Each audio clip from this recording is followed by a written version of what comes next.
Hello everyone, आप सभी को मेरा नमस्कार। और आज के इस पीरियड में हमारा टॉपिक है आनुपातिक या प्रतिशत विधि। इलास्टिसिटी ऑफ डिमांड की माप कैसे की जाती है, measurement of elasticity of demand. इसकी 3 विधियां मैंने बताई। फर्स्ट थी, पहले टॉपिक जब हमने किया तो इसकी 3 विधियां मैंने बताई थी। फर्स्ट थी इसकी टोटल एक्सपेंडिचर मेथड, और सेकंड इसकी परसेंटेज मेथड, और थर्ड थी ज्योमेट्रिक मेथड। तो टोटल एक्सपेंडिचर मेथड हमने पहले सेशन में किया, और अब है पहले पीरियड में किया, और अब है हमारा परसेंटेज मेथड यानी आनुपातिक या प्रतिशत विधि। आनुपातिक या प्रतिशत विधि। तो सबसे पहले डॉक्टर मार्शल की ये परिभाषा है। डॉक्टर मार्शल, मांग में होने वाले प्रतिशत परिवर्तन को कीमत में होने वाले प्रतिशत परिवर्तन से भाग कर दिया जाता है। यानी मांग और कीमत, मांग में होने वाले प्रतिशत परिवर्तन, मांग में जो प्रतिशत परिवर्तन होता है उस परिवर्तन को कीमत में होने वाले प्रतिशत परिवर्तन से भाग कर दिया जाता है। तो मांग की लोच का माप जो है हम परसेंटेज मेथड से एक फार्मूले के द्वारा करते हैं। जैसे सबसे पहले मैंने कुछ ये सिंबल दिए। क्यू प्रारंभिक मांग, यानी जो हमारी इनिशियल डिमांड है वो क्यू से डिनोट हम करते हैं, और Q1 से नई मांग, जो सेकेंडरी मांग, जो नई मांग आती है उसको Q1 से। डेल्टा Q मांग में परिवर्तन, जो पहली और दूसरी मांग का जो अंतर हम निकालते हैं उसे डेल्टा Q से डिनोट किया जाता है। उसके बाद आता है P प्रारंभिक कीमत, जो हमारी इनिशियल प्राइस है वो P से हम डिनोट करते हैं। उसके बाद है P1 नई कीमत, और दोनों के अंतर को हम डेल्टा P से डिनोट करते हैं, तो इसे हम कीमत में परिवर्तन कहते हैं। तो अब हमारा जो मेथड है, सेकंड मेथड है, और फार्मूले के द्वारा डिनोट किया गया है किस प्रकार से। Elasticity of demand is equal to मांग में आनुपातिक या प्रतिशत परिवर्तन भाग में कीमत में आनुपातिक या प्रतिशत परिवर्तन। अब नेक्स्ट स्टेप इसका ED is equal to minus साथ में लगता है मांग में परिवर्तन अपॉन प्रारंभिक मात्रा मल्टीप्लाई 100, और इन सब के भाग में कीमत में परिवर्तन अपॉन प्रारंभिक कीमत इनटू में 100।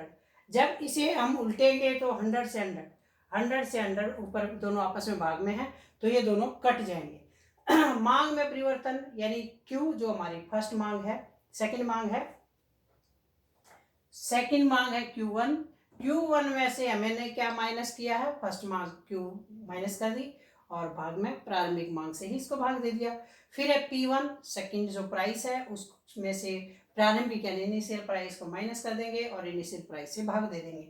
अब इसका सेकंड स्टेप है नेक्स्ट वाला, माइनस डेल्टा Q, यानी जो मात्रा में मांग में जो परिवर्तन है उसे डेल्टा Q से डिनोट करते हैं, delta Q by Q upon में डेल्टा P, प्राइस को चेंज को डिनोट करेंगे डेल्टा P बाई P। तो नेक्स्ट स्टेप हमारा बनेगा elasticity of demand is equal to minus delta Q by Q into P by delta Q। ये यहीं से आ गया डेल्टा Q बाई Q, ये इसके भाग में था तो ऊपर जाएगा, ये उल्टा हो जाएगा, तो 5 बाई ना P बाई डेल्टा P। अब इसको थोड़ा सिस्टम से लिख लेते हैं, P by Q into delta Q by delta P। अब ये जो आया है ये हमारा परसेंटेज मेथड का फार्मूला आ गया। परसेंटेज मेथड का फार्मूला है, मेन ये है, लास्ट वाला है elasticity of demand is equal to minus P by Q into delta Q by delta P। अब इनकी हेल्प से, इस फार्मूले की सहायता से मैंने यहाँ पर दो सम लिखे हैं, वो आप इसे बड़ी इजीली निकाल सकते हो। जैसे P है हमारा प्रारंभिक प्राइस जो है 4 रुपये है, सेकंड जो प्राइस है जो कीमत में चेंज होकर आता है वो P1 इज इक्वल टू 2 रुपये है। इसका अर्थ हुआ कि पहले प्राइस 4 रुपये था पर यूनिट, और अब कम होकर के 2 यूनिट होगा, तो दोनों का अंतर हमने निकालना है। तो क्या करेंगे हम, P1 माइनस P करेंगे, P1 माइनस P। तो P1 माइनस P कितना हो गया, P1 2 था, 2 में से हमने 4 माइनस किया तो माइनस का 2 निकल गया, यहाँ पर -2 आ गया। Q बराबर 1 है, Q1 इज इक्वल टू 4 है, तो डेल्टा Q निकालेंगे तो Q1 माइनस Q होगा। Q1 क्या है? 4 है, और 4 में से हम क्या निकालेंगे? माइनस करेंगे 1, तो यहाँ क्या आ जाएगा? 3 आ जाएगा। ऐसे ही इसका कर सकते हो आप। P फर्स्ट प्राइस 5 है, फिर P1 जो कम हो जाता है 4, तो यहाँ पर डेल्टा P जो आएगा 4 में से 5 माइनस का 1 आ जाएगा। ये Q10 है, Q1 12 है, इसमें से Q1 माइनस Q निकालोगे तब 12 में से 10 गए, बच जाएंगे 2। अब इसको आप सम को कर सकते हैं। ये आपने देख लिया, Q प्रारंभिक मांग है, Q1 नई मांग है, डेल्टा Q मांग में परिवर्तन है, P प्रारंभिक कीमत है, P1 नई कीमत है, और डेल्टा P कीमत में परिवर्तन है। अब ये सम करके आप देखिए। पहले आप लिखेंगे फार्मूला। फार्मूला है elasticity of demand is equal to P by Q into delta Q by delta P। अब यहां आया हमारा P बाई Q। P है 4 और Q है 1। 4 माइनस ऐसे ही रहेगी, 4 by 1 into delta P minus का 2। डेल्टा P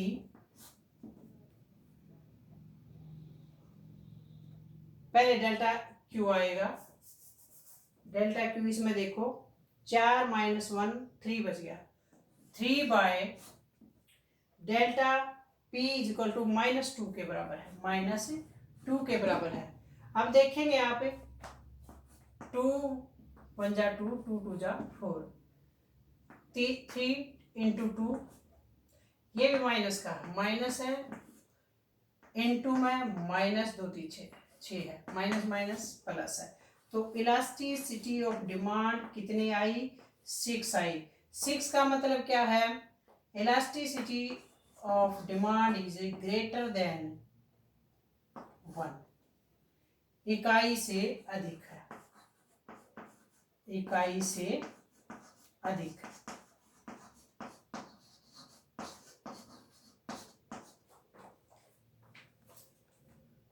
अब आप दूसरा देख सकते हो, सेकंड सम भी आप कर सकते हो। फार्मूला यही रहेगा,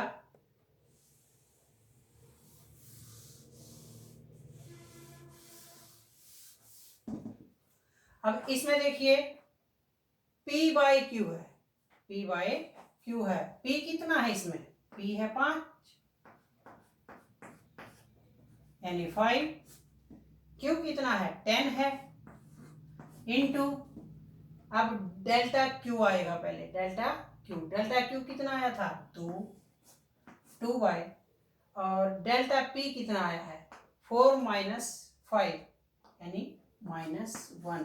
आप इधर भी लिख सकते हो, डेल्टा Q बराबर है Q1 minus Q1 minus Q, नीचे है ना, ये Q1 है, ये Q है, तो 12 माइनस 10, तो डेल्टा Q बराबर कितना आ गया? 2 आ गया। P का भी आप ऐसे ही कर सकते हैं, delta P is equal to P1 है 4 और ये है -1।